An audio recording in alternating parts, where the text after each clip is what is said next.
It means this verse is a reminder that you need to bring your kids to church. It is a non-negotiable. It is not a question. It is not an argument. They need to be in church. Why? Because it makes a difference. It may not make a difference that Sunday you bring them, but the seed that is developed or the seed that is deposited in their spirit, in their soul, will bear fruit and harvest one day. And I have some data that can encourage you. I just believe like on this podcast and what we do with Legacy Parent Network, we're going to be data-driven but spirit-led. And there's beautiful data that shows us the beauty of what happens when kids are in church. My friends at One Hope, they're an incredible organization here in Florida, and they give data for youth pastors and pastors that can gotta help us navigate what's going on with Gen Z and Gen Alpha.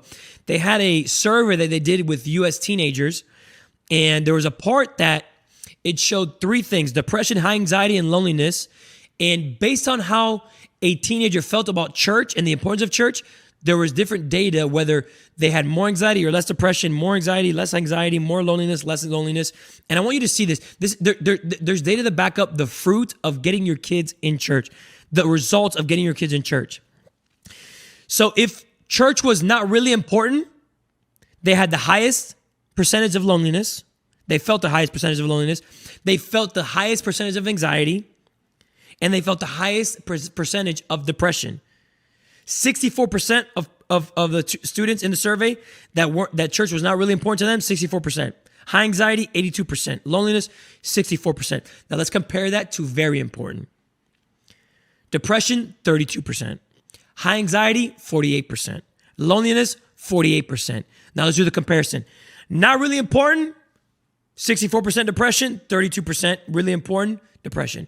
Are you understanding what the data is showing us? That getting our kids to church has a payoff. It has fruit that is tangible, that is healthy, that will allow you to see your child fall in love with Jesus, and what you are preaching, what you are teaching at home there's an addition to it. Your youth pastor, your kids pastor, your young adult pastor, your lead pastor is reinforcing things that you are teaching at home, and now you are seeing your student fall in love with Jesus and seeing the Holy Spirit change their life, and things that they struggle with, they no longer struggle with. Why? Because they were in the house of God. Get your kids in church.